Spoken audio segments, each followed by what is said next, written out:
Have you ever stopped to think about how the first world has been able to maintain its status of being on top while the third world is constantly at the bottom? Well, it goes beyond innovation and technology. What if I were to tell you this world order is in fact covertly manufactured by corporations and governments that feed off the demise of these countries? Well, that's exactly what my next guest has revealed in his tell-all book called Confessions of an Economic Hitman. So now to talk about his experience as an economic hitman, making the rich richer, the poor poorer, and the grave implications that follow, I'm joined by the author himself, economist John Perkins. John, thanks so much for coming on. It's great to be with you, Abby. Thank you. So for people who haven't read the book, who don't know who you are, tell our audience just really straightforward, what is an economic hitman? Well, I think it's safe to say that economic hitmen have created the world's first truly global empire. And it's the first empire created primarily without the military. And it's not a national empire. It's not an American empire. It's really a corporate empire created by economic hitmen like me.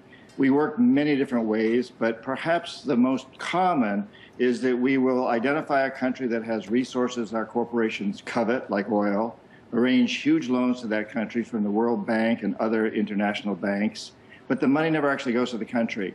Instead, it goes to our own corporations to build big infrastructure projects in those countries, like power plants, industrial parks, things that benefit a few wealthy families, but don't help the poor, who are too poor to buy electricity, can't get jobs in industrial parks because they don't hire many people.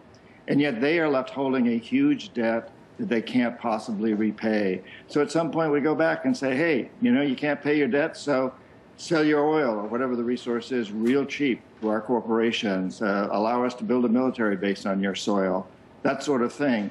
And in the few cases where we fail, where the governments don't agree to these terms, the jackals go in. And these are people that either overthrow governments or assassinate their leaders. And I talk in my books about how I failed with the president of Ecuador, Jaime Roldos, and of Panama, Omar Torrijos.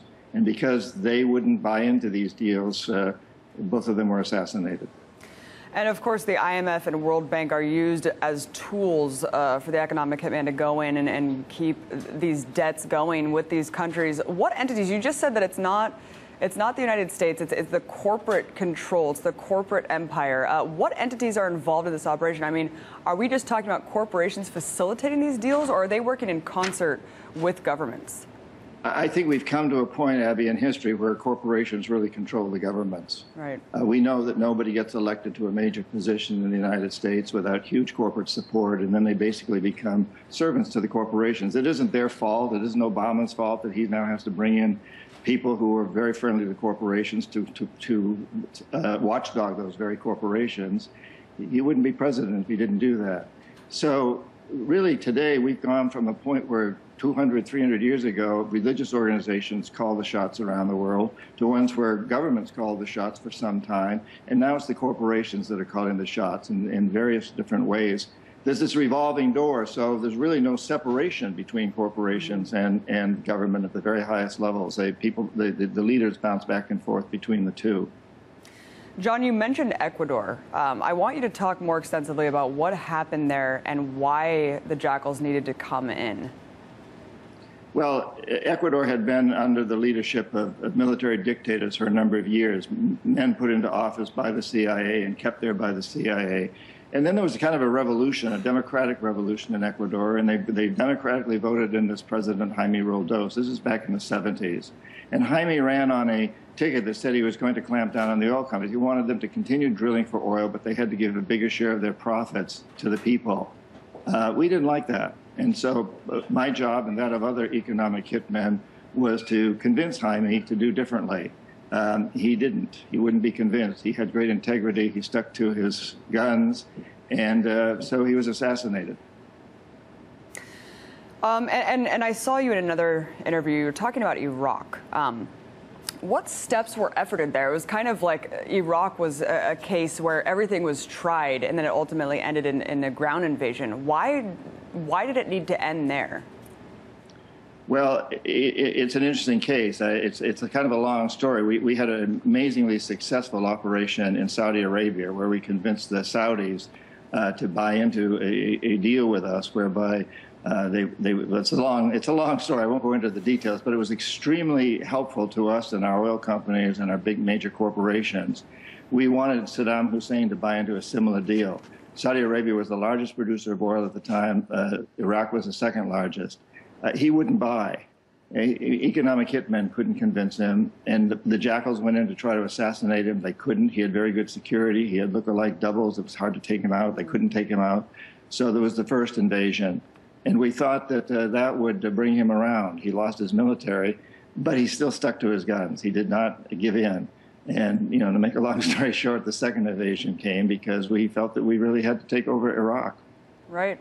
Yeah, it's amazing when you look at your work, John, and then you realize what is really at play here. It kind of makes all this rhetoric completely absurd when it's really just all about the control of these resources. I mean, when you're looking at the globe right now, there's very few independent states still left that are not under the wing of Western imperialism. I mean, Iran, Syria, North Korea, Cuba.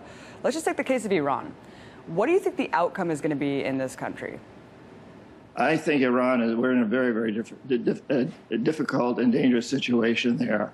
I was just meeting here a couple of days ago with a group of people from the Middle East and Russia who are convinced that the reason we're going after Syria and Assad is because he is the defense for Iran. Mm-hmm. So we take Syria, the next step is taking Iran.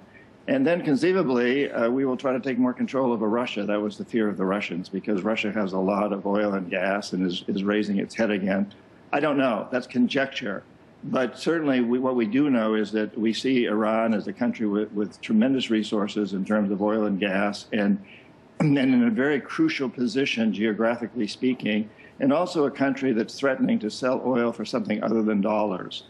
We don't like it. That undermines our whole system of currency here, our Federal Reserve. And whenever leaders threaten to do that, as Gaddafi did, and as Saddam Hussein did, and now as the Iranians are doing, we take great exception. I don't believe that Iran is really about the nuclear issue so much as it's about a much larger geopolitical, economic issue. Absolutely. And of course, the funding of Hamas, Hezbollah, these are things that are kind of a thorn in the side of the establishment, let's say, in terms of Iran. But, you've talked about the real cause of our global financial meltdown is, quote, predatory capitalism. What is that? And is there a way to have global capitalism without it being predatory? Well, I believe there is. In fact, I went to business school in the late 60s, and it was Keynesian economics, Keynesian capitalism, which was very different. Keynesian capitalism said that corporations need to make profits and pay their investors a decent rate of return, but they also need to be good citizens and take good care of their customers and their employees, especially. A CEO would take a big cut in pay before he'd lay anybody off. That all changed in the 70s when Milton Friedman, the Chicago School of Economics, came along and basically replaced Keynes. And the crux of Friedman's ideas is that the only responsibility of business is to maximize profits, regardless of the social and environmental cost. That changed everything. And essentially, everybody's bought into that since. Ronald Reagan embraced it back in his day, and Margaret Thatcher did, and every major leader, including every U.S. president, Democrat and Republican alike, has embraced that, and so have the big corporations. I think it's a terrible system. To say that the only reason business is there is to maximize profits is absurd. It's the first time anybody said this, as far as I know, in a large level. What we need to do, we the people, we the consumers, have more power perhaps than we realize that we have. Right. And we need to set a new goal for these corporations and only buy from corporations that have a stated objective of serving a public interest. Yes, make a decent rate of return to encourage capital, but also set as your main goal to serve us, the people, public interest, employees, suppliers, consumers, serving us. That should be the goal. Well, of course, I mean, the system as it currently stands is completely unsustainable. You don't have to be a genius to look at it and say this is not going to last much longer. It's so short-sighted, John. But I mean, at the same time, asking consumers to be conscious buyers, it's not happening. I mean, look at the case of BP still thriving after poisoning the entire Gulf coast. I mean, it just seems like we're pretty far from consumers kind of taking that upon themselves. So do we need more government regulation? I mean, what do you think? Well, we won't get government regulation until we've convinced the corporations that it's going to serve their best interest, because they control the government. During a lot of my lifetime, our elected officials wrote the laws of the land, but today it's really the lobbyists that write the big laws and pass them through the government officials who they essentially own. So we've got to convince the corporations. And you know, we actually have a very good history of that. When I was in college, there was apartheid in South Africa. We boycotted corporations that supported it. It went away. We had rivers on fire in Ohio and other parts of the United States, terrible pollution. We forced corporations to clean it up. We forced them to open their doors wider to women and minorities. We actually have a very good success record. So I think as we become more and more aware of the Occupy movement, this program that you're doing here, the amount of attention that's being given around the world now, I think people are really beginning to wake up. I have great hope that we will put tremendous pressure on these corporations, that we will understand that the marketplace is a democracy if we choose to make it that every time we shop, we're voting. Absolutely. I tell the people that all the time. Voting for president is potentially the least important thing. I mean, every day you're voting in so many different ways. John, I couldn't agree more. And we need to step up. It's not even a matter of that. I mean, it needs to happen in order for us to really save the future of this planet and future generations. I wanted to ask you, in a 2010 interview, you were talking about Latin America. You said the mainstream press is aligned against the progressive movement there. Talk about the revolution you see happening and why it is that the press won't cover it. Well, yes, we've seen 10 countries in Latin America now democratically vote in pretty progressive presidents, very different levels. It's different in Chile, from Ecuador, from Venezuela, and so on. But there's been a large movement, and in every one of these 10 countries, the former leaders during much of my lifetime were military dictators, brutal, usually, often put into power by the CIA and kept there. So we're seeing a change. And I think the mainstream press in the United States is not reporting on it because the mainstream press is controlled by big corporations to a very large degree. Other press around the world is reporting on it. I'm fluent in Spanish. You can go online and read the Latin American newspapers, and you read a lot about it. It's amazing how they portray, Chavez and Castro, just making it seem like they are these dictators who, I mean, here you have Venezuela having, I mean, such an outrageous voter turnout, really sweeping win there. But of course, the way it's covered is just so interesting. Really shows a lot about who's really running these press outlets. But I wanted to talk to you about another thing that you've said. You said that this whole system, John, has been going on for decades. I mean, you say that it's as old as empire itself. Why aren't more people speaking out that are involved? And do you personally have any regrets for doing what you did? You know, I did. One point, Abby, I would like to make. I do think that Castro is a dictator, but Chavez is not. So okay. We do need to make that distinction. You know, the system's as old as empire, except today it's more subtle and in some respects more dangerous, because empires used to be built by militaries and people were proud of it. We're spreading civilization, we're spreading Catholicism, whatever we're spreading. But today, most people in the United States don't realize that this is going on. It's a very, very subtle form of empire building among the big corporations. But I think we are becoming much more aware. There's movements around the world, the Occupy movement, the Arab Spring, what's going on in Latin America, what's going on in Russia and China. I think people are waking up. And so I'm actually very, very hopeful and excited that we're doing this. A lot of programs, your program.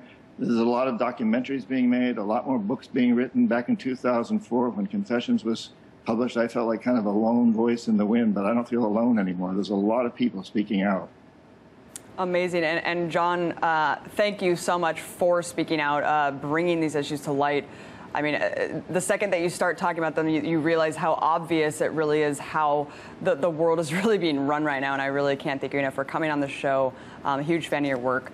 John Perkins, economist and author of Confessions of an Economic Hitman. My pleasure, Abby. Thank you.